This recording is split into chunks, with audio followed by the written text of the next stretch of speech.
Ndabashimiye cyane rero nagira ngo nkwibutse wowe ukurikiye Pacis TV ndetse na Radio Maria Rwanda ko uri gukurikira ikiganiro sobanukirwa no kwemera kwawe. Uyu munsi tukaba tuganira ku ruhare rw'uburezi gatolika mu Rwanda, ariko uko byari bimeze mu ntangiriro cyane akaba ariho dutinda nuko ubu ngubu bimeze ndetse nuko Kiliziya ikomeza gufasha abanyarwanda muri ubwo burezi. Nyiricyubahiro Musenyeri rero tuvuye mu karuhuko, nagira ngo mudufashe kumva mu kanya mwavuze pourcentage cyangwa se ijanisha ry'uko amashuri gatolika yarahagaze muri iriya myaka hafi y'1930 ndetse mu myaka hafi 50-48 n'ibishuri ry'abari muri ryari ribonetse. Ariko se mwanavugaga abadivantiste, abaprotestants, abayisilamu, ese ko hari ikintu kimeze nk'intambara muri ayo mashuri muri icyo gihe byari bimeze bite byo? Niba ari cyo mwakira mikoranire ntabwo ari intambara n'imikoranire. Bon, buriya ari ikindi kintu gikomeye nagiraga ngo yekuvuge. Ikindi kintu gikomeye nuko muri 16 Abadage bavuye mu Rwanda batsinzwe. Yego. Hanyuma rero u Rwanda ruba birajya no gusobanura gatoya ibyo gibyo. U Rwanda ruba sous mandat belge, tuyoborwa n'Ababiligi. Ababiligi rero kuva kera igihugu cy'Ububiligi cyaragiranye kuva mu 1996 Ababiligi bari baragiranye amasezerano le gouvernement colonial congolais uko bavugaga bayagirana na Saint-Siège, bayagirana na Vatican yo kwita yuko bazajya bazafasha ayo mashuri yabo, abo bapadiri bajyaga hirya no hino cyangwa ababikira bakabafasha ku buryo bw'ibintu ubushobozi fond nyuma yubakaga amashuri cyitwaga Fond du bien-être indigène FBI kandi no na soutien aho bari bakamenya yuko abo bantu ari abantu babo. Nyuma rero u Rwanda rubaye mu rw'Ababiligi byagenze bite? Ni ukuvuga yuko Ababiligi bari abagatolika, ariko ntabwo babigiriye abagatolika gusa, babigiriye n'abaporoso n'abandi. Habaye kumvikana nabo amasezerano, barabikomeza bijya mbere. Amashuri aba menshi cyane, kuko aho umupadiri yageraga yashigaga ishuri kandi leta igahita iryemera. Byari n'amabwiriza nk'uko mwatubwiye. Noneho hazamo n'ikindi kintu gikomeye, nuko ayo mashuri yatangiye kuba ikintu cyerekana cyo kubaho ukurikiye idini. Noneho rero abagatolika bakajya bati twebwe dufite amashuri yacu nta muporoso uzamo, umuporoso utuye hafi aho akabura aho yigira. Nuko n'abandi bari abaporoso nabo byari nk'uko, uretse ko bo bari bafite amashuri makeya. Noneho haba icyo kintu cyateye rwaserera, ugasanga abana b'abaporoso, kuko amashuri y'abaporoso yari make, bava ahangaha bakajya kwigira kure kuko hari amashuri y'abaporoso. Biva rero muri ayo masezerano mu kumva imikoranire, kumva ko cyane ko wenda no ku Babirigi abaporoso byavugaga abantu bazanye bavuye Bwongereza nk'uko twavugaga kera, bavuye rero za Uganda, bafite culture y'Abongereza. Ariko nabizo mfashanyo barazibahaga, nabizo mfashanyo bose babonaga imfashanyo kimwe. Uretse yuko yari amashuri make cyane. Mu by'ukuri imikoranire nk'uko mubivuzeho, ndetse noneho bikanafashwa n'inzego z'ubuyobozi bw'igihugu.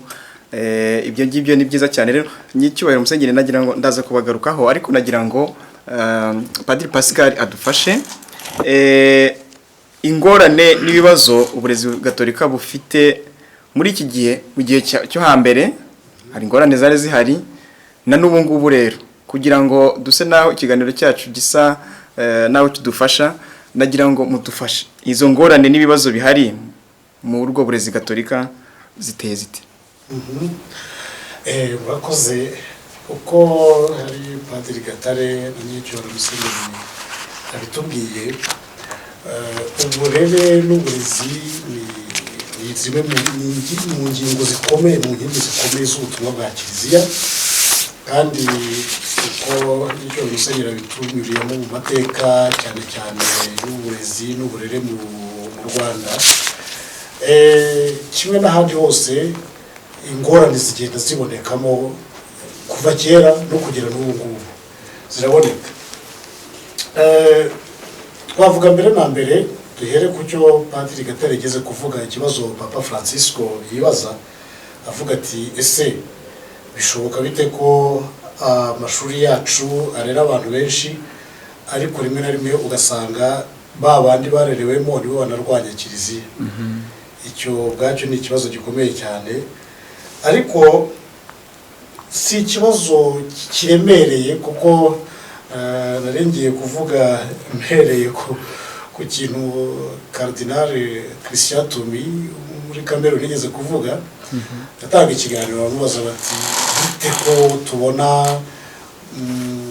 abantu bakora hirya no hino ariko bakanakorakora ati kandi no muri abo bakorakora harimo narizo mashuri yanyu.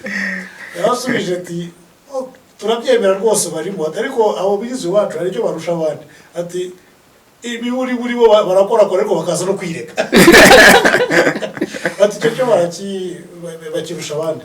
Aho gacyo naheshaka kuvuga nyine nuko ishuri ryacu mu burere bwacu, mu burere gatolika, nk'uko Padiri Tarsisi yahoze abivuga, Kiliziya yamuhaye umurongo muri Konsili ya kabiri ya Vatikani, mu gitabo cyitwa Gravissima Educationis, umurimo ukomeye wo kurera, ibigarukaho cyane, ikavuga ubwo burere aho bugomba kuganisha, ishuri aho rigomba kuganisha.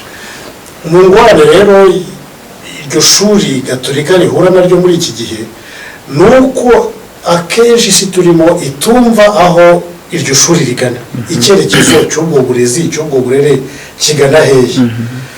Kuko ubundi mu busanzwe kurera bivuga guhindura umuntu, ndetse muri Konsili ya kabiri ya Vatikani muri icyo gitabo cya Gravissima Educationis batubwira yuko umuntu rero ahinduka mushyashya, abikiremwa gishya. Nuko ibikiremwa gishyashya rero nuko ko bisaba guhinduka.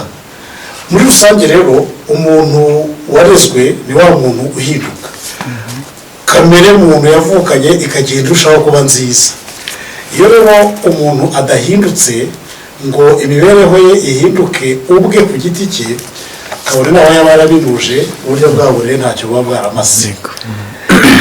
Bityo bikajyana na sosiyete. Ufite sosiyete, ufite igihugu cyuzuye abantu bize ariko batagize icyo bahinduka cyangwa bahindure sosiyete babayemo, bwabo rero ntacyo bumaze, ntacyo bumaze. Ingorane rero ziri aha ngaha zijyanye n'uburere n'uburezi muri iki gihe muri rusange, nuko kudahinduka nyine, kudahinduka ugasanga abantu baraguma kwibera abantu babisi kandi bakandagiye. Ariko nyine no kumva ko ntabwo umuntu ahindurwa n'inyigisho gusa, ahubwo umuntu ni rwa rukundo nirwo ruhindura umuntu. Hari igihe ushobora gutanga inyigisho, uburezi bwiza bufite ireme, ariko wenda hakaburamo rwa rukundo rubisigasira, ku buryo umuntu ashobora kuba rwose yaraminuje kandi tukabyishimira ko dufite amashuri meza atanga ubumenyi bufatika bufite ireme, ariko wenda umubano hagati y'abantu, uburyo izo ndangagaciro z'umuntu n'ubukristo zatanzwe zikaba zatuma nyine wa muntu agira aho ngagaza nk'ugwingira mu ndetse urwo rukundo na Papa yongeraho ngo n'ibyishimo, ati babikira frere abapadiri nibahabona ibyo byishimo n'urwo rukundo, noneho bizatuma igihe bahasohotse batumva ari nka ya bunkeri yarimwo ibabuza gukora ibintu runaka, noneho bagera hanze batahwe, noneho tugeka turwanye bwabo rero twafatiye hariya urwo rukundo n'ibyishimo. Yego Monseigneur, buriya hari amagambo yewe nkunda cyane ya Mutagatifu Agustini abo nigisha nditeka ndababwira. Mutagatifu Agustini hari ahantu avuga ko urebye kubaho kw'abantu byerekana inkunda ebyiri. Urukundo rwa mbere ni urukundo rw'Imana kugezaho nawe ushobora kwiyibagirwa. Nirwo rukundo rw'abamaritiri, nirwo rukundo rw'abantu bapfira Imana, gukunda Imana ugashobora kugira ushobora kwiyibagirwa. Nirwo rukundo rw'abantu bakundana. Ejo twarebaga ibijyanye na enquête famille n'abandi bapadiri turabazi muri 1994 bashoboraga kudapfa, ariko kubera yuko bari mu bantu bakavuga batoya ibingibi sibyo ntitubyemeye bakabicira icyo. Urwo ni urukundo rwa mbere. Urukundo rwa kabiri rero ni urukundo rwikunda kugezaho wibagirwa Imana. Urwo rukundo rwikunda kugezaho wibagirwa Imana akenshi ni rwo rukundo rworoshye ku bantu bose, uko nabaha n'ingero nyinshi. Urabona hari umwana nigeze kwigisha n'urugero nshobora gutanga, nuko ubu nshobora kurondogora mu ingero nyinshi. Umwana nigeze kwigisha mu seminari nabaye padiri mukuru iriya Izaza. Ndibuka umwana umwe wari umwana mwiza umeze neza, wenda yabimbwiye kugira ngo yikize. Bana badamubwira ndetse wowe ko twabona kuri mwiza nta kibazo ushobora no kujya mu seminari nkuru kazaba padiri. Umwana arambwira ati padiri, ati mu buzima bwanjye sinigeze numva hari ikintu ngomba gukorera undi wundi uretse kukikorera. Numva biranyobeye badakora neza abaho neza, numva biranyobeye kuko numvaga bisa ikintu kidahuye na gato n'icyo ubereyeho mu seminari. Undi rero nawe yaramaze kuvuga ati ngubu sigikomeje mu seminari. Mu bandi nagiye gusura seminari, umwana aravuga ati ariko ati nk'abantu bavamo bakajya kuba hanze batabaye abapadiri, kuki nta kuntu kiliziya yashaka ikibakorera kuko babaye iwanyu? Uwo muntu agize ko yarize iwacu. Nagiye uvuga ngo ku buntu cyangwa ku mafaranga make. Hanyuma noneho na cya kindi yagombaga kuba cyo ntabaye cyo, akumva ugomba gukomeza kumufasha. N'ubundi turabafasha n'ubundi buryo, ariko iyo mentalite ni nayo mentalite iri hanze cyane yo kwireba ukavuga uti yewe inyungu zanjye nizi, ubwo rero izo nyungu zanjye ari izo nibyo.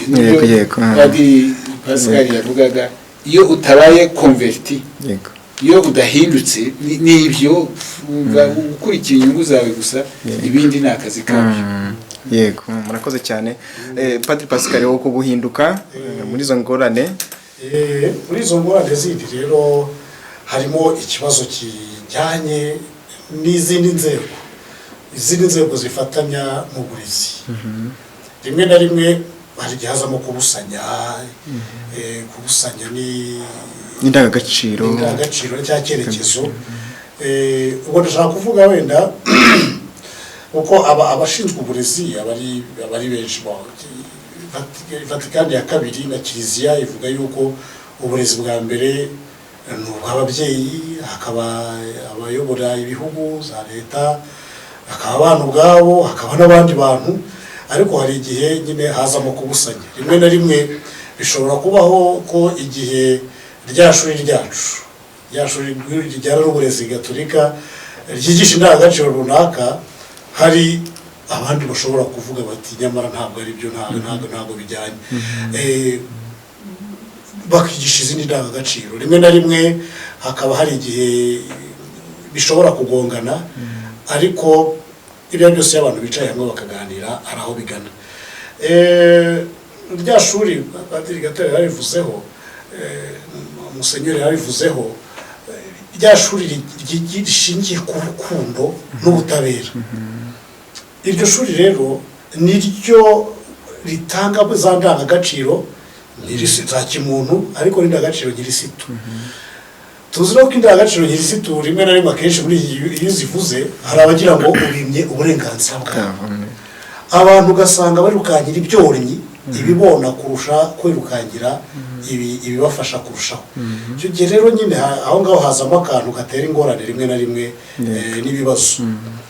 Tuvuge noneho n'umuryango bwawe muri iki gihe. Umuryango muri rusange tuzi ko ufite ibibazo. Imiryango, ireme ry'imiryango ntabwo rikomeye.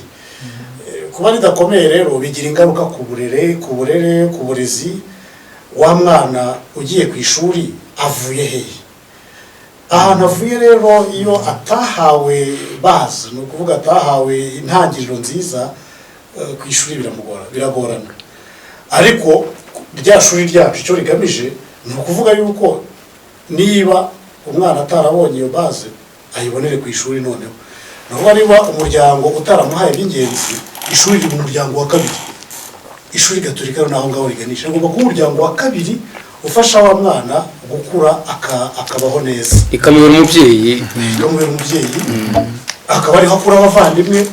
Icyo Musenyeri yatangiye atubwira yuko mbere yuko abera baza hari itorero, ubundi ishuri cyagombye kuba itorero ry'ubungubu. Cyane cyane hari amashuri hari abiga bataha, ariko noneho nk'abafite aho abiga bahaba bo ryagombye kuba itorero ryanyaryo ryuzuye, ryarindi ritanga indangagaciro za kimuntu, indangagaciro za gikristu, indangagaciro ziranga umuntu mbese. Aho ngaho nkashaka kuvuga yuko hari n'ikindi nuko uburyo ukomye urusyo akoma n'ingasire. Hari igihe tureba abo turera gusa ariko natwe abarezi tukibagirwa. N'abarera rero nabo hari uruhare rwabo bagomba kugira rukomeye.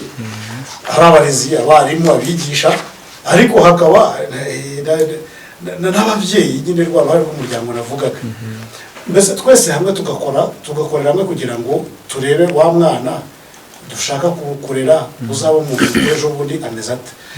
Ndafata urugero ku batagatifu baranzwe cyane no kurera mu kurera tuzi. Ndafata urugero rworoshye cyane rwa Mutagatifu Yohani Bosco. We yaravuga ati intego yanjye mu kurera ni iyihe? Ni ukurera umuntu, umukristo mwiza cyangwa n'umunyagihugu w'inyangamugayo. None ibyo bintu akabishakira uburyo. Icya mbere ni uko urera agomba kuba azi abarera. Aho ngaho harakomeye cyane muri iki gihe. Ko hari igihe ushobora gusanga umuntu ari kwigisha ariko wamubaza n'izina ry'umwana ugasanga ntarizi, nta n'umwe azi. Aho ngaho rero uburyo aho ngaho umuntu aba yatakaye neza. Kurera ugomba kumenya urera atari izina gusa, ukamumenya nuko ateye nuko ameze, yewe ukagenda no ku muryango. Icyo gihe kumurera urera umuntu wuzuye.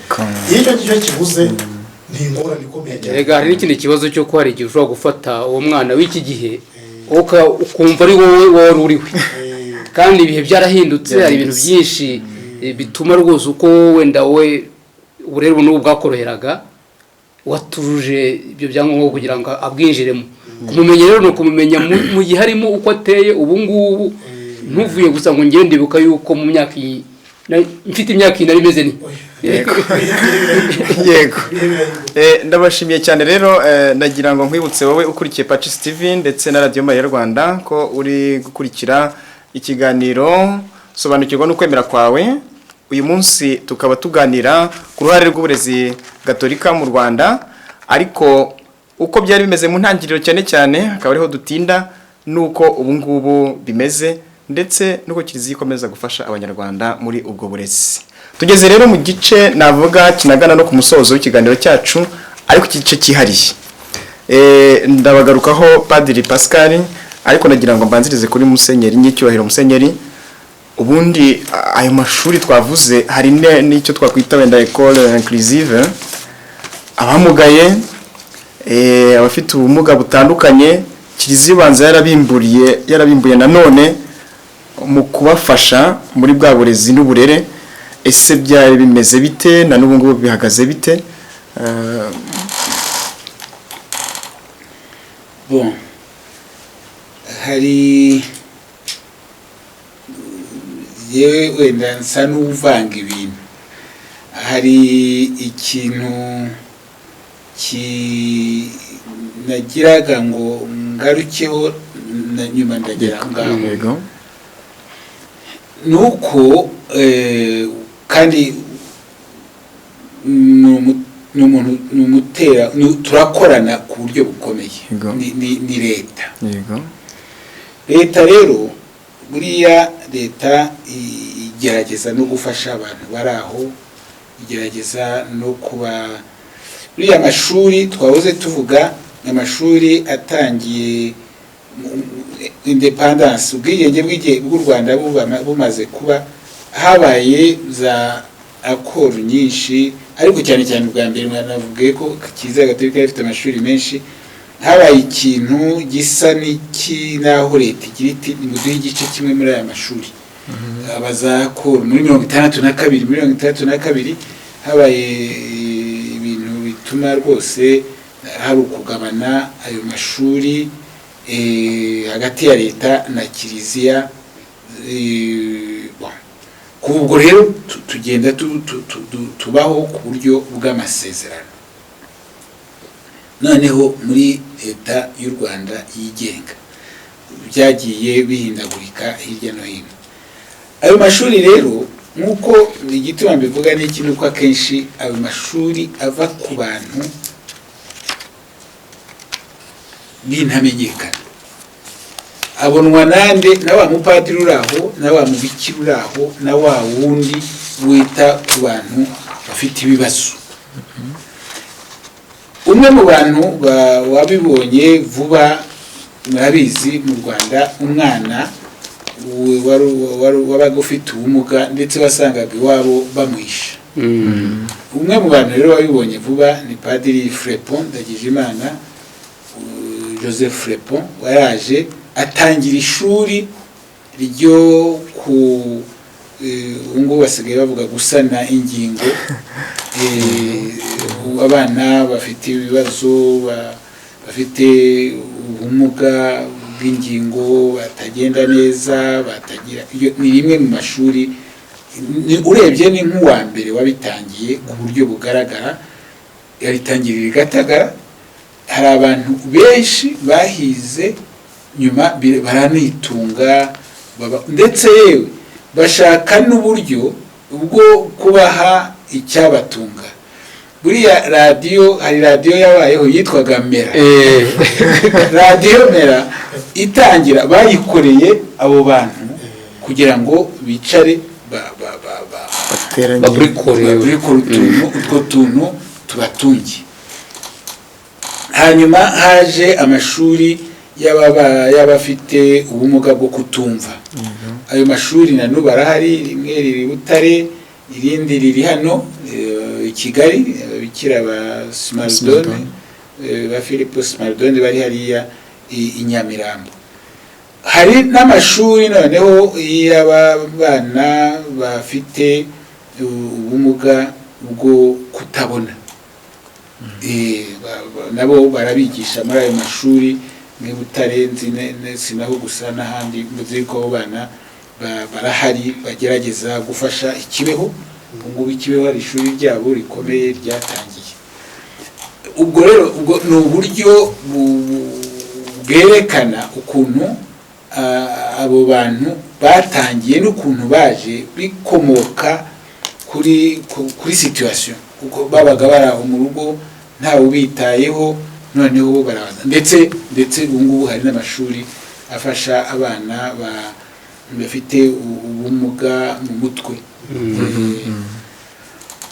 Ayo mashuri rero ubu ngubu ni kugira ngo nerekane noneho aho duhuriye na ya leta.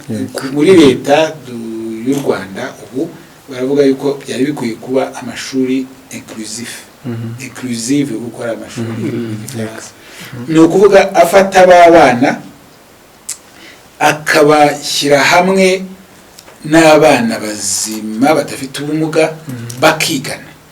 kandi biriho nk'i Butare, biriho usanga abana badafite ubumuga bigana n'abana cyane cyane nk'ubwo bumuga kwa kaguru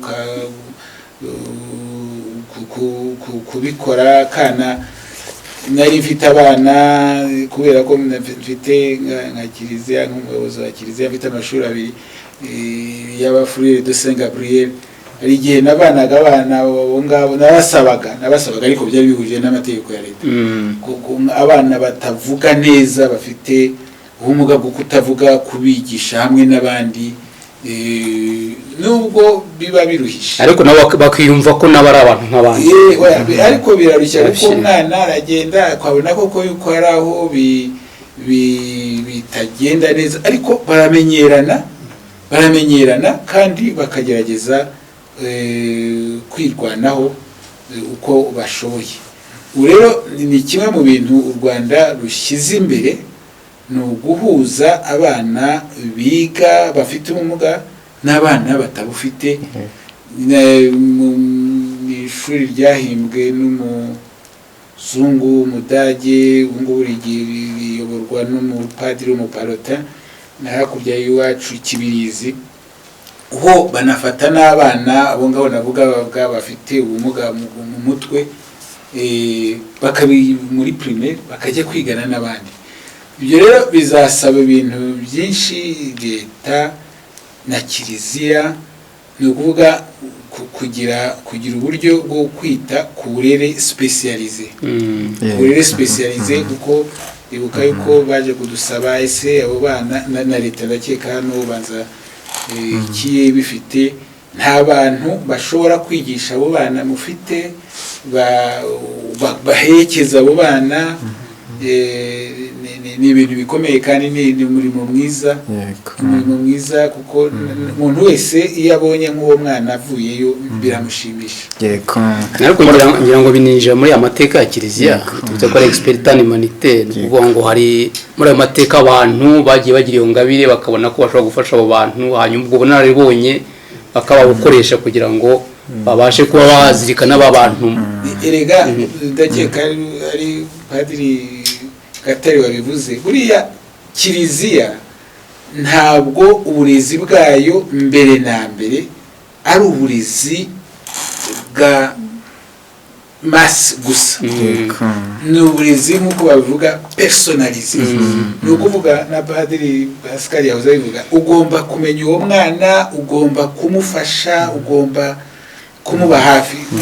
Nk'ubu ngubu turasaba leta yuko mu mashuri yose yashyiramo abantu bafasha muri kanseri. Kubera iki? Kuko mwahoze muvuga abana ibibazo by'imiryango, umwana waraye abona ise na nyina barwana cyangwa bimeze nabi mu rugo, uwo mwana mu gitondo uraza umubwire ngo ngiye kwigisha imibare, ngiye kwigisha cyangwa mwakoze devoir, afite ibibazo kandi yarungaga amasahani n'ibiti kandi yarariye kubera induru yari mu rugo. Abana bubu bafite ibibazo byinshi ku buryo bakeneye abantu babumva, abantu bagerageza kubafasha.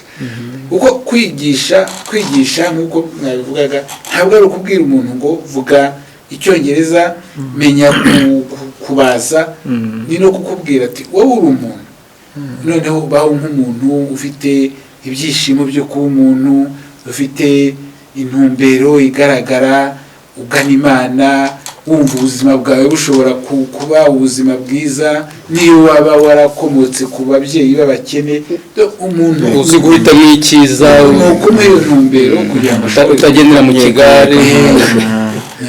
Muvuze intumbero rero mpita njya kuri Padiri Tarsise. Turi mu gice cya gatatu cy'ikiganiro cyacu. Padiri Tarsise, ubu ngubu nk'umwana winjiye muri Gardienne mu ishuri ry'incuke, azajya ku isoko ry'umurimo mu mwaka wa 2040, niba ari nk'umuganga ni imyaka 18 yabasigaje. Ku isoko ry'umurimo azajyaho mu mwaka wa 2040 cyangwa 39.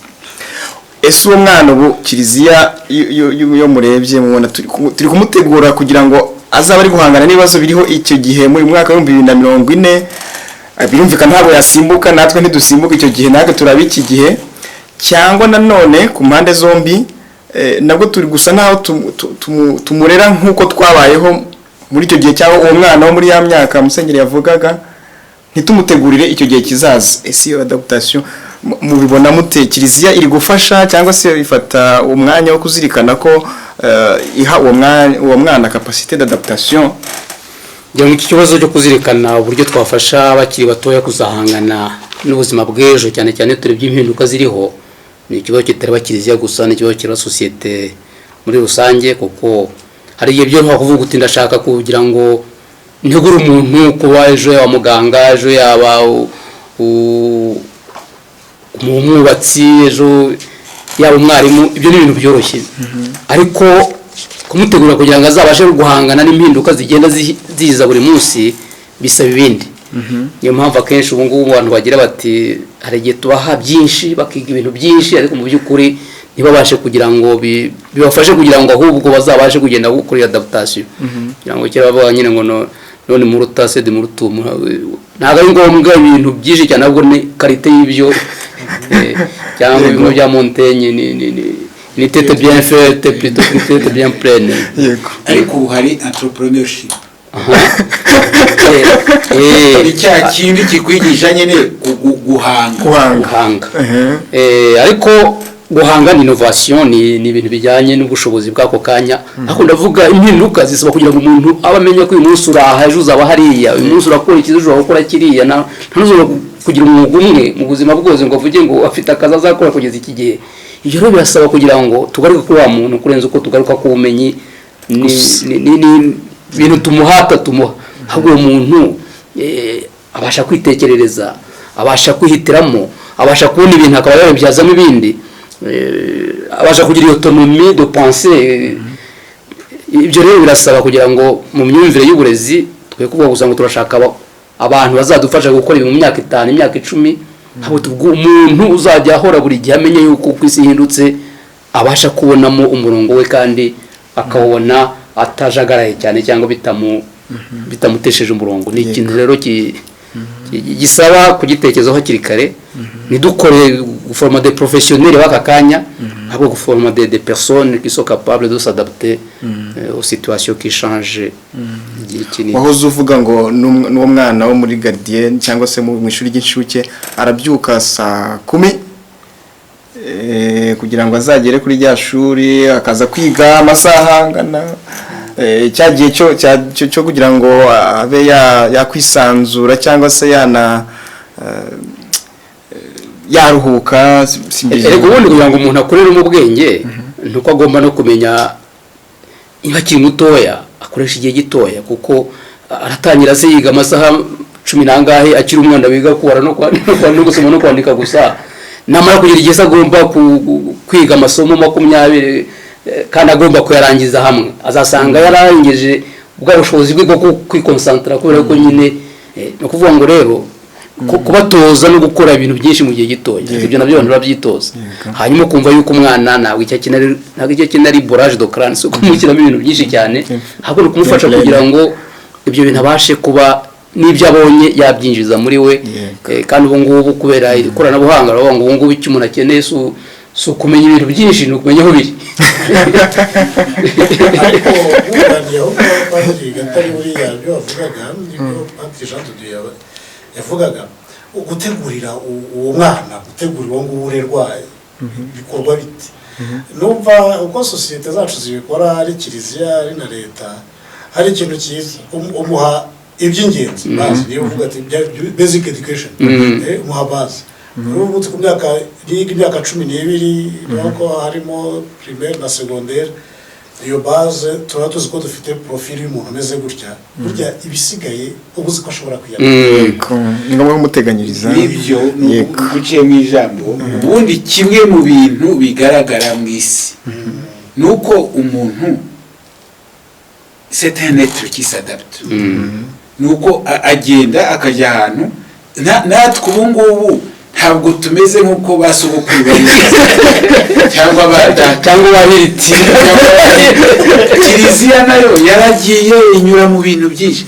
Ibyo rero Pascal yavugaga, Padre Pascal yavugaga, nibyo umwana umwigisha hari ibintu kuri yewe bibiri ngombwa. Agomba kugira ikintu amenya. Yego. Muri kiliziya icyo kintu cya efficacity cyo kugira kumenya neza, kwiga neza, kuba warabaye mu ishuri riguha ubumenyi ntiwumve waragiye guta igihe, ni ikintu cyangombwa. Cyane cyane ko binagufasha nawe ubwawe mu buzima bwawe. Icya kabiri rero ni uko ibyo twiga uko turiho, iyo wize neza ufite umutima binagufasha no kujya ahandi handi. Twese twavuye mu cyaro cy'iwacu tujya kwiga i Burayi, twigana n'abazungu. Ntabwo mvuga ngo wenda barabaswa, ariko ntacyo baturushaga. Waravuye iwanyu waratunzwe n'ibishyimbo n'ibitoki byaba ibitoki byo kugeza ariko ufite ubwenge buhagije. Kera amashuri ya kera hari abana benshi bigiye munsi y'ibiti, bafite rwose ibintu bike, ariko barimu ba kera beza bakakwigisha, ukagomba kumenya ibyo bakwigishije neza, ugatsinda ukazamuka. Hanyuma icyo uzabaho nyuma, wenda uzigira muri universite, wenda uzajya muri Amerika, wenda uzaba padiri, cyangwa se ubuzima bwawe ni wowe. Ni bya bindi navugaga Imana yaduhaye, ubuzima bwacu turigira, ukamenya yuko kukwigira kwawe ari byo, ariko uri hamwe n'Imana n'abandi, ariko ni wowe wigira. Niba udashaka kwigira urapfa. Umugabo arigira. Murakoze cyane nyiricyubahiro Musenyeri. Iki gice cya gatatu kivuga kigamije kureba uko ibintu bihagaze, ariko n'imbere n'ejo hazaza. Nagira ngo rero Padre Pascal mudufashe, ese umwaka w'amashuri ugiye gutangira, twiteguye dute? Muri umurezi mu seminari, umuyobozi wa seminari, uri mu byerekeye uburezi, kiliziya yiteguye ite? Murumvikana ko mufatikanya na Musenyeri kugira ngo dufashe kumva cyane cyane ko hari ingaruka birajyanirana n'ingaruka za COVID-19 kuri bwa burere n'uburezi. Murakoze. Ikintu cya mbere twishimira nuko tugiye gutangira umwaka w'amashuri mu buryo kiliziya yari yasabye ko bwakorwa, kandi tugashimira na leta ko nubwo hajemo n'ingorane za COVID, ariko nayo yari yabyakiriye kandi ikabyemera. Ubwo buryo ni ubuhe? Ni ugutangira kuhagenda cyangwa yego kuko tuzatangira mu kwa 10 kuri tariki 11 tukazarangiza kuri 15 z'ukwa karindwi. Umwaka w'amashuri mu mpeshyi. Ni byiza cyane kubera yuko mu bihe byari bishize abana gusa bigaga mu mpeshyi, ukwezi kwa karindwi, kwa munani bakirwana n'ibizambo, hatandatu kwa karindwi, kwa munani, muri ubwo bushyuhe ugasanga bibagora, ari bo ari n'abigisha usanga bibagora cyane. Ariko ubu ngubu kuba dutangiye neza muri icyo gihe rwose, nashimira rwose ababyeyi bacu, abashumba bacu, Musenyeri kuba mwana isabye cyane, hanyuma na leta ikabyemera, byabaye ibintu byiza. Icyo ni ikintu cya mbere. Ariko noneho tukagenda uyu mwaka mu kwitegura nka kiliziya ni ukugenda no ku masomo yavuye mu mwaka ushize. Umwaka ushize wagiye uhura n'ingorane nyinshi kubera impamvu zitandukanye umuntu ari wese, za COVID rero yagize ingaruka nyinshi cyane ku barerwa n'abarera, cyane cyane ku barerwa igihe bamaze mu rugo batiga. Kuri ku isi yose ntabwo ari mu Rwanda, n'ahandi hose nuko byabagizeho ingaruka nyinshi cyane. Hari abataye uburyohe bwo kwiga, abataye rwa rw'ubunyunyu n'ikinyotera cyo kwiga bakufata bishaka, abataye icyizere bavuga bati ubundi turigira iki. Hari ababyeyi bagiye basanga bashwana n'abana babo kubera ko batari babazi, wenda abana biberaga muri interna, none umubyeyi akagiye babona cy'ibyumweru 2 nta kibazo, ariko bamarana amezi menshi mu rugo, ugasanga noneho umubyeyi abashe kuvumbura inenge atarazi ku mwana we ikibazo kikavuka cyangwa se n'umwana akavumbura inenge atarazi ku babyeyi ikibazo kikavuka. Izo ni ingorane zagiye zibaho. Hari izindi ngorane zagiye ziterwa n'uburyo abana bagiye bashaka icyabafasha mu imirimo bakihangira imirimo. Abenshi rero nko mu mijyi bihangira imirimo ku ikoranabuhanga, bakajya ku mbuga nkoranyambaga, kuri za social media. Ibintu bagiye bavomaho abenshi biteye ubwoba, bagiye bavomaho ibintu byagiye byica roho zabo, bibica mu bwenge. Hariho bagiye babikoresha neza birumvikana, bakiga bakora ubumenyi bwinshi, ariko hari abenshi burya biroroshye gukuraho ibintu bitabafasha. Rwarukundo Musenyeri avuga ngo ubwo biba tworoshye hari ibyabangije. Ubwo rero aho ngaho twebwe mu kwitegura nka Kiliziya twiteguye kugira ngo tugerageze kongera gusanasana, tugaruke kuri wa mwana, ya profile y'umwana dushaka, umwana warere mu ishuri ryacu ufite uburere bw'indangagaciro za Kiliziya, atari ngombwa ko aba umukristo gatolika, ariko aba umuntu koko wuzuye wa wundi nyiricyo Musenyeri yavugaga na Padiri Tarsisi yagarutseho. Naho ngaho turi. Umwaka w'amashuri ugiye gutangira, ariko turawiteguye kandi tuzawugendamo neza dushingiye no ku masomo twavuyemo mu bihe bishize. Yego, murakoze cyane Padiri Pascal. Nagira ngo turi kugana ku musozi w'ikiganiro cyacu nyiricyo Musenyeri. Kiliziya ifite amashuri menshi, mwatubwiye arenga 1300. Ubanza harimo mutanabariyemwo ay'inshuke nkurikije uko mubivuga. N'amashuri menshi, ariko muri uko kwitegura n'umwaka w'amashuri kwagira ngo mutubwire hari ubutumwa mufite, cyangwa se nuko Kiliziya ibiri kubona uko ubwinshi bw'amashuri wenda hari n'abagira bati amashuri aratsindisha, bikava muri ibyo ngibyo kuvuga ngo seminari ziratsinda cyane, bikava mu ko tuvuga ngo iremwe ry'uburezi gusa, ariko bikajya no kuvuga ngo tukagira naho kirivuga ngo wa murongo wubaka umuntu wuzuye turi kuwushakira aho ngaho dufasha igihugu cyacu, ariko tuba twifasha birumvikana, Kiliziya ikarushaho kuhashinga imizi n'uwo muntu akifasha mu buzima bwe bwa buri munsi. Ese hari ubutumwa mwatanga ariko binajyanye na strategy Kiliziya yaba irimo muri iki gihe kugira ngo tuvuge tuturi mu mugambi murimo? Mwakoze. Ubu ngubu nk'uko na Padiri Pascal amaze kubivuga, abantu ari igihugu, ariko noneho tuvuge n'abana banyuze mu bihe biruhanije, kuko iyo abantu bose bafite ubwoba, y'abantu badakora imirimo bagomba gukora, ntabwo n'abana baba bameze neza. Hari abana bamaze n'umwaka batiga rwose, umwaka urenga nk'abariya batoya, kandi bari iwabo mu rugo. Ikintu cya mbere rero numva twari dukwiye gukora ni ukubakira. Kuriya na kera na kare ishuri hari ahantu ugenda ugasanga abantu bakwakiriye, bagukunze. Ishuri, kuyobora ishuri cyangwa kwigisha ntabwo byigeze biba umurimo gusa, twabifataga nk'ubutumwa, yari vocation.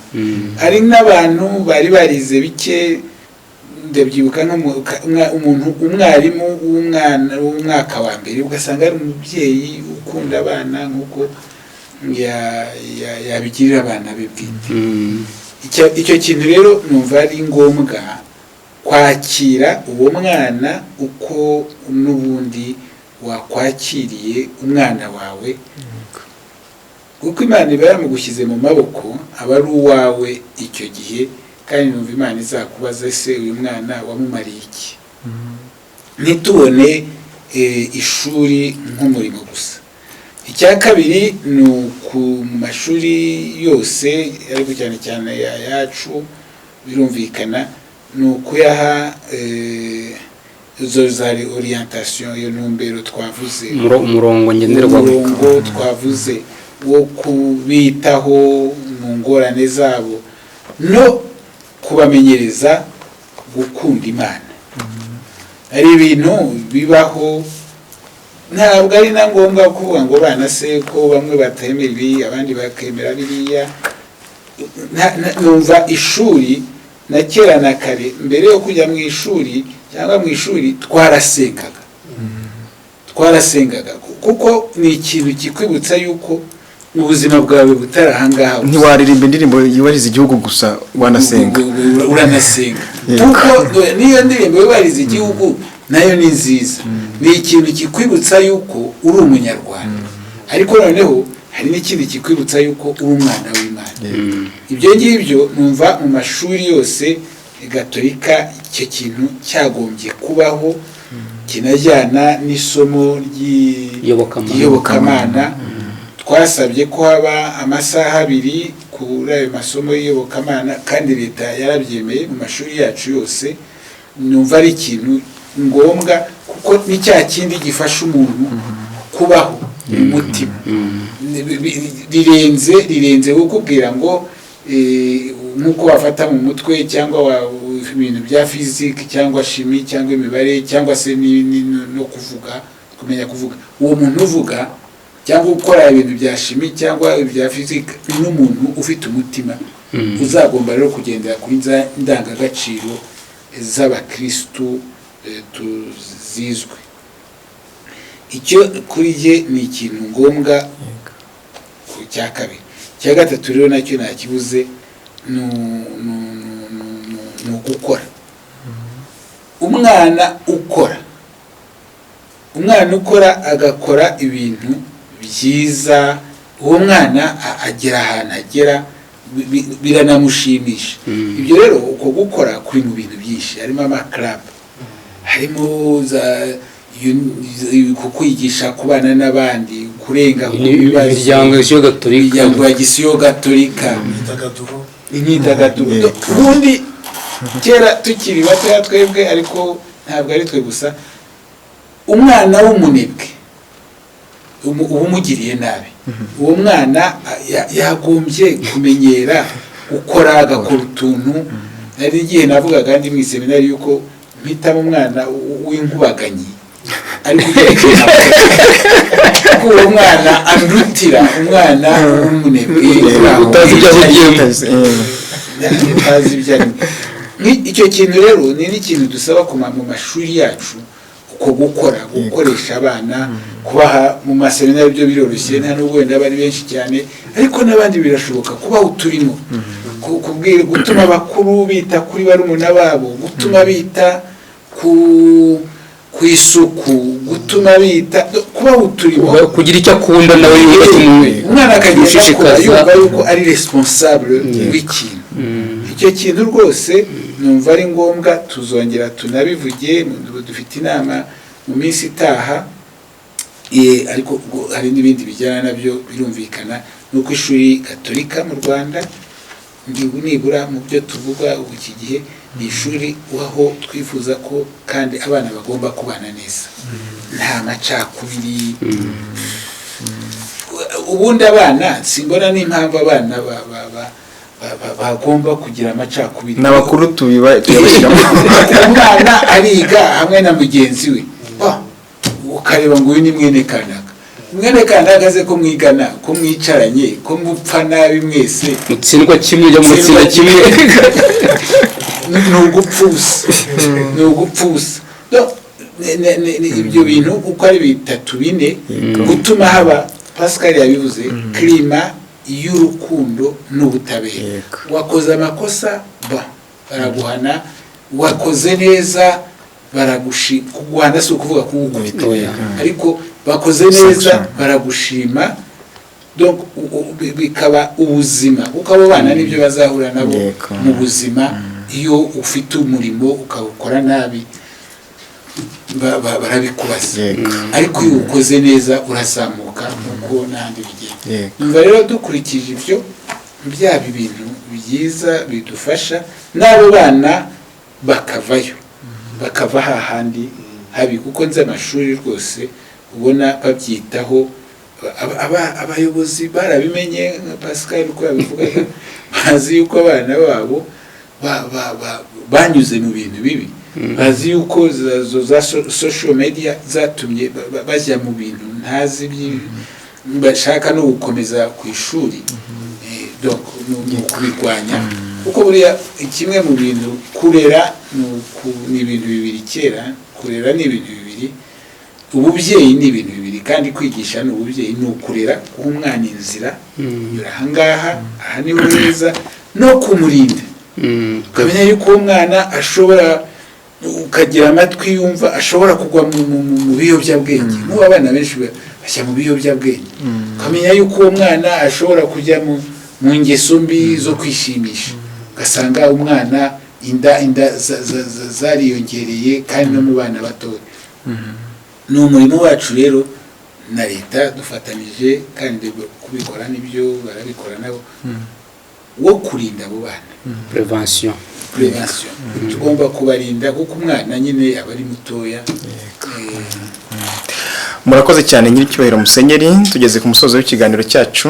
Nagira ngo rwose tubashimire cyane kubera ko mwitabiriye ubutumire ariko ntabwo bwari ubwacu nubwo abakunzi ba Patches TV ndetse na Radio Mariya Rwanda kuko niba bidusabye natwe dushaka ufite amakuru ahagije muri iki gihe kandi ni mwebwe mushinzwe amashuri muri mu nama y'Abepiskopi Gatolika mu Rwanda ndetse muyobora niyo nama y'Abepiskopi Gatolika.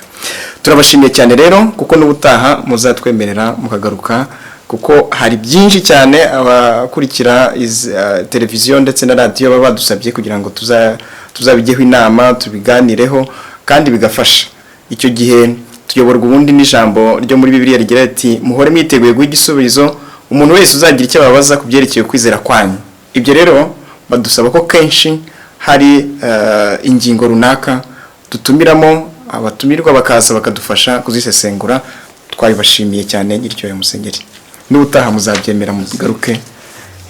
Ubwo ni imirimo y'Abepiskopi n'ibyo. Turabashimiye namwe Padiri Nyakubahwa Padiri Pascal, si ubwa mbere ndetse si n'ubwa nyuma. Umusanzu wanyu turawushima buri gihe kandi abadukurikira barabibagaragariza. Niba batagira nimero zanyu twe baratubwira. Yego Padiri Tarsisi namwe turabashimiye. Si muri kiganiro gusa muzana mu bindi biganiro.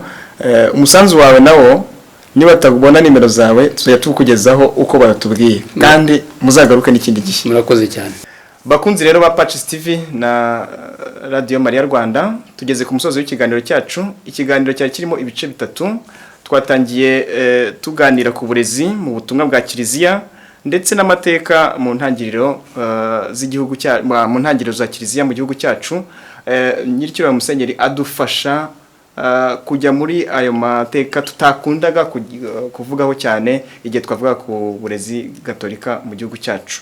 Ndetse igice cyakurikiyeho twaganiriye ku mikoranire n'andi madini kimwe n'ingorane zihari mu burezi muri iki gihe ariko no mu bihe bizaza. Mu gice cya gatatu tuvuga ku burezi bwihariye abamugaye ariko nuko twiteguye umwaka w'amashuri twishimira ko mu gihugu cyacu umwaka w'amashuri none uzatangira mu gihe nk'uko Kiliziya yakomeje kubisaba mu kwezi kwa 9 cyangwa se kwa 10 kugira ngo bifashe abana. Dukomeje gukenera umusanzu wanyu mu kuduha ibitekerezo kugira ngo n'abatumirwa bacu baje babafashe nk'uko twabivugaga mu kanya duhore twiteguye guha igisubizo umuntu wese uzagira icyo atubaza kubyerekeye ukwemera kwacu. Nyiricyo Musenyeri rero ku musozo mwaduha umugisha ari abari hano kimwe n'abadukurikiye.